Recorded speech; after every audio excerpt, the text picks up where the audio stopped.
I wonder if the first question that I have for you is one that you ever ask yourself, and that is, did you set out to create a beauty empire?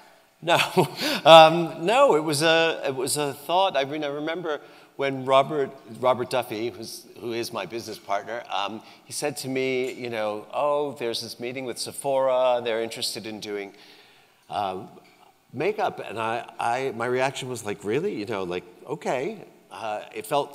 It felt like so surprising to me that we would have that opportunity, and from the beginning, it was really very exciting. But I was really surprised. How do you think about beauty in the overall context of your business?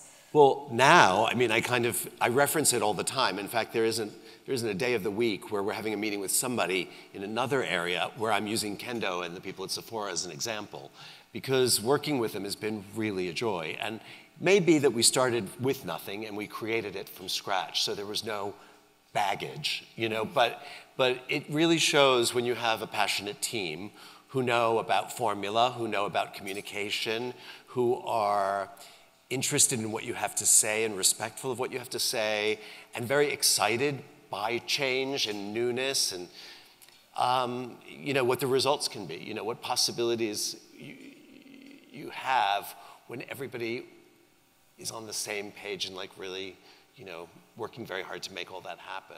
So you're Marc-driven rather than market-driven? Yeah, definitely. I mean, I love it when they usually start out the meetings with me by presenting the good news.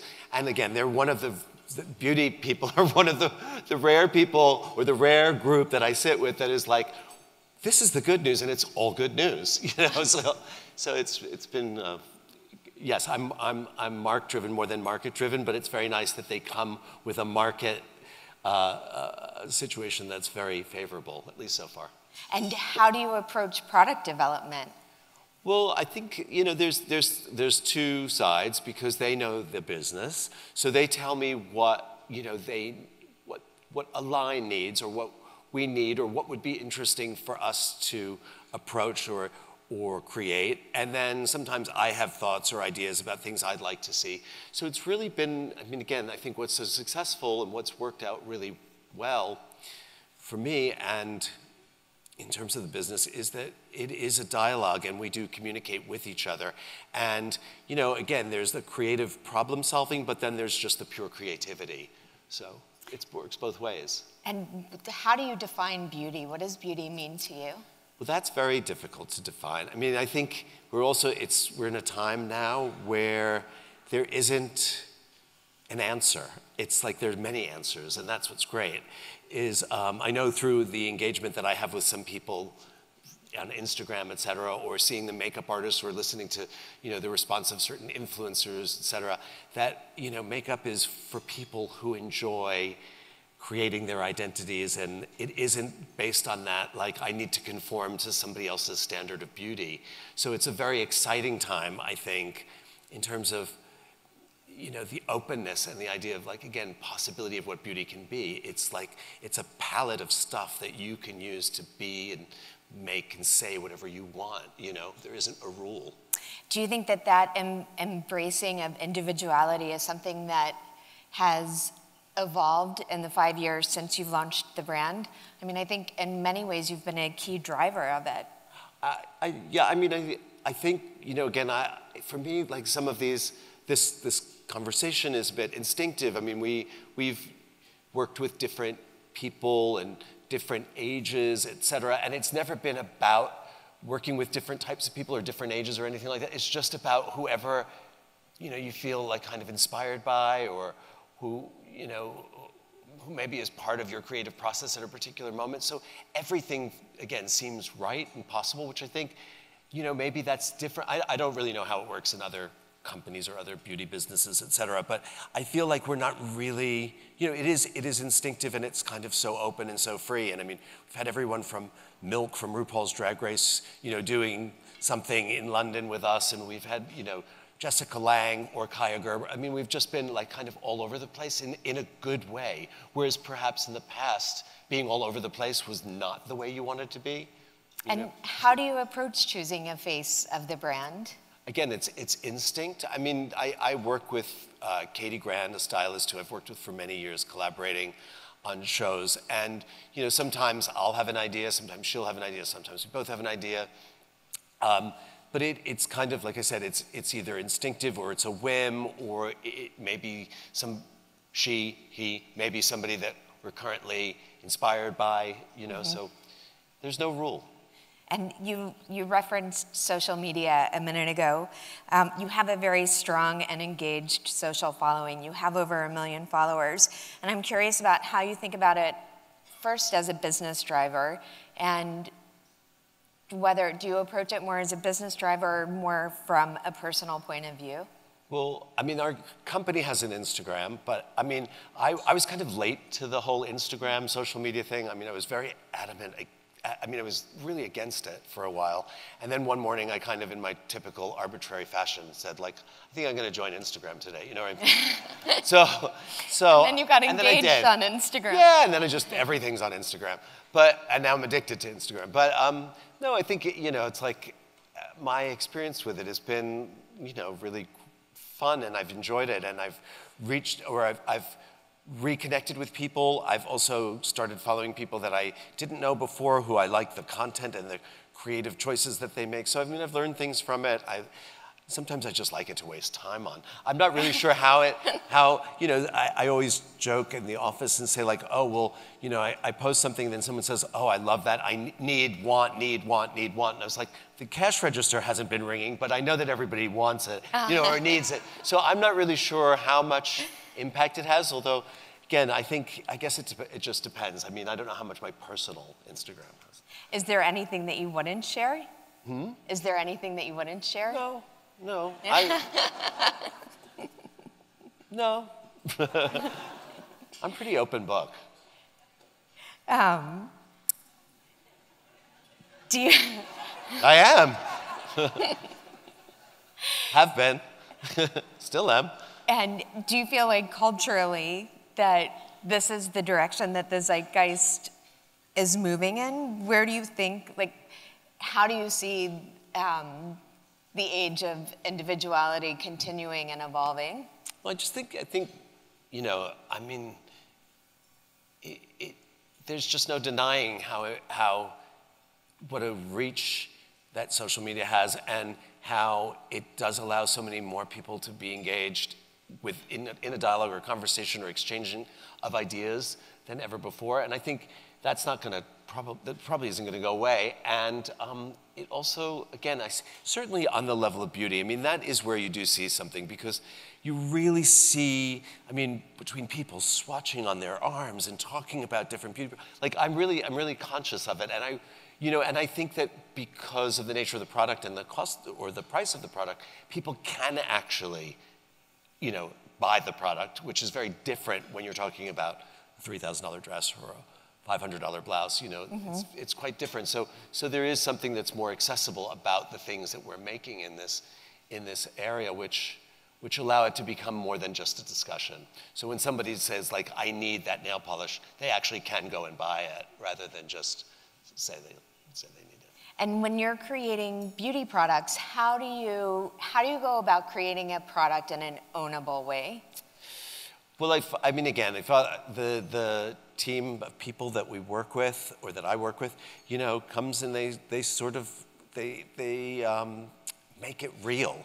So, you know, when you talk about having a nail polish that's a color, but that's kind of transparent because you saw a reference in a 70s magazine, whatever, or if you have a glitter you want the particles to be a certain size so they really sparkle, but they want to make sure that people who wear that eyeshadow don't go blind because the particles get in their eye. You know, like, so there's a certain amount of, like I said, creative impulse and whim, and then there's the responsibility. There's also the sort of passion to push, you know, the people responsible for making these things, the factories or the companies that make these products, to push them a little bit further to create new formulas. And everybody, like I said, is on the same page. So there's that active push on every level. Do you like to play with makeup? Yeah, I sit there, I still have little remnants of, like, this glitter eyeliner on my hand from earlier this afternoon, and I probably have glitter all over somewhere, but yeah, I like to play with it.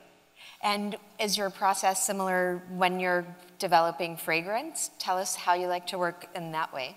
Well, I mean, I'm going to get killed by Cody, but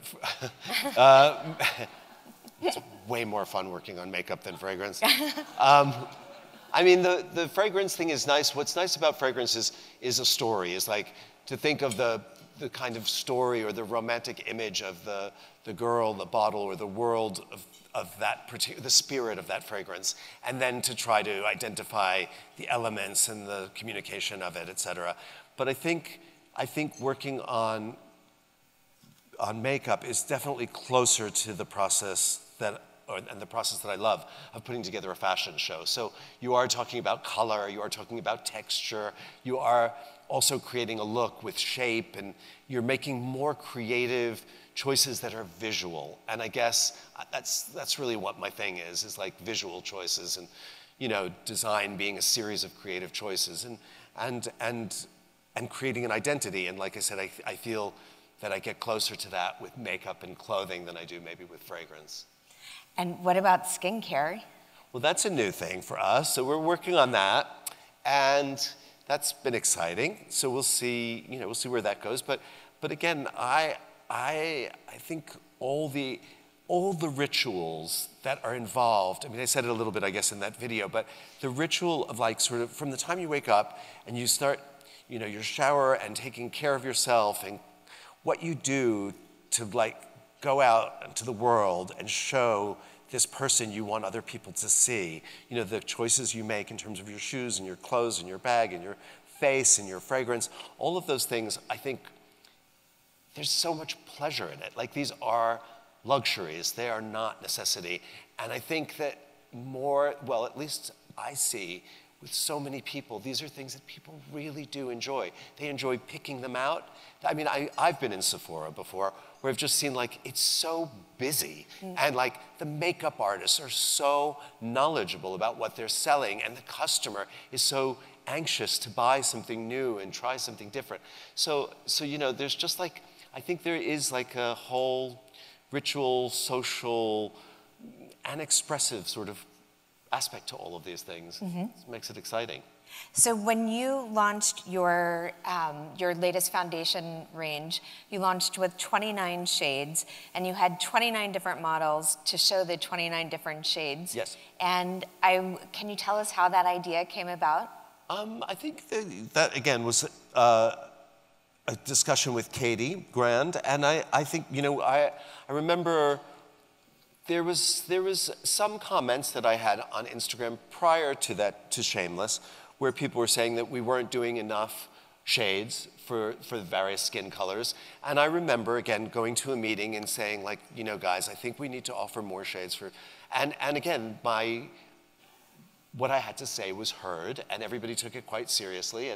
And then when we came around to doing this Shameless campaign, it was very important to have a very, there were people of different ages and gender identities, and obviously shades. And I think that was, again, without saying anything, you told the story of what Shameless is all about, which is being unapologetically you, and that in one word, I mean, it's tattooed over my heart, and that was the name of the foundation. And I think that the people used the cast to express that, just told that story of feeling good about yourself and being who you are, You recently also brought on a team of makeup artists, which is unusual for a creative person to do. It? Well, I think so. I mean, in some ways, like for someone with your name, and to open up the fold, if you will, and I don't know. I mean, I think I've always think of everything as a collaborative effort. I mean, I don't do anything alone, basically. I mean, I have a team of people that I work with on fashion, on shoes, on bags, and I feel like everybody, plays a part. And I mean, I'm not a makeup artist. I love the work of different makeup artists, and I think it's great to have different voices, different visions, different approaches. It's also really refreshing to give one thing to different people and see how they use it, how they interpret it. And I think that's like kind of style rather than fashion. And I think things with style have much more longevity than something that's just the fashion. So I think, seeing like a particular product in the hands of different people and how they use it and what they do with it is just much more interesting. Yeah. So it's decentralizing control almost. Yeah, and just sort of opening up for, again, like different voices, different visions, different expressions of one thing. How connected for you, how do you approach runway beauty? Well, I'm usually stressed. I mean, through the process of putting together a collection, we always look at different references, or there's different ideas and thoughts.